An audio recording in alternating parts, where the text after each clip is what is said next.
Vienna has one of the best public transport systems in the whole world. That starts with its stations. The former city rail stations, designed by the internationally acclaimed architect Otto Wagner, are some of the most beautiful of their kind. You can often appreciate them for longer than expected if you're getting off the metro at rush hour and need to squeeze yourself through a molasses-like sea of bodies, since nice Mr. Architect Man only provided one narrow staircase for hundreds of people.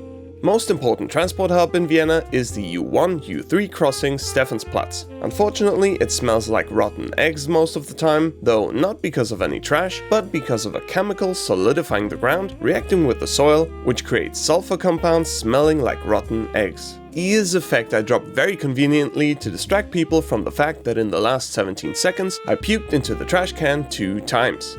Stephansplatz is also the station that most clearly shows you how welcoming Vienna can be. You arrive on the metro and incredible masses of people are already there waiting for you, and only after you've greeted every single mug in the crowd will they let you off the train.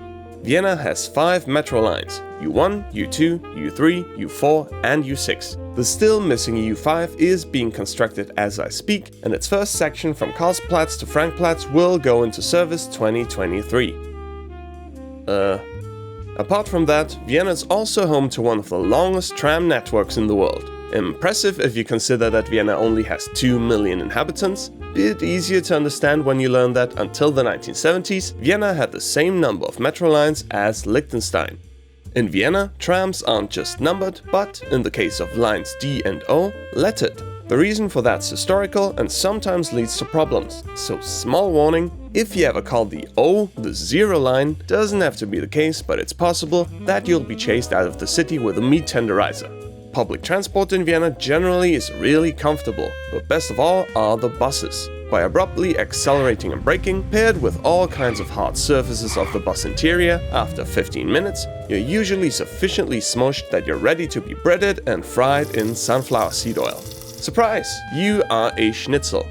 Vienna's transport system doesn't use barriers for entry and exit, only people with laminated IDs and stern faces. That allows you to get to know your fellow human beings in a friendly discussion, but denies you the pleasure of trying to sneak in behind another person, being too slow, and getting your pelvic bones crushed by a soulless machine.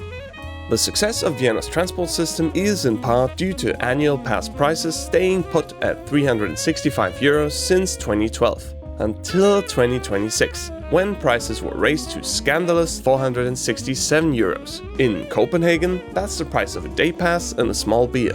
Vienna very consciously promotes harmonious coexistence. Station seats with no place for violence stickers on them make that super clear. Damn it! Yells a local violent criminal and sits down 1 seat over. Since you also need to go from the city to the rest of the world and vice versa, Vienna doesn't just have a normal rail line to the airport, it also has the so-called City Airport train, the 2-story ghost train getting you from Vienna center to the airport, not in 22, but an incredible 16 minutes. Price per direction is a pound of flesh out of your side and custody over your firstborn, which automatically passes to a rail company when they lose their first milk tooth.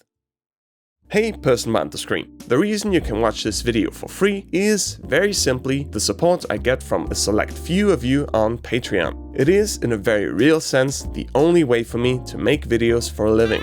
If you'd like to join this group of people literally keeping my channel going, head over to patreon.com/tapakapa. Thanks to all of you already supporting my channel, and thanks to everyone else for even considering it.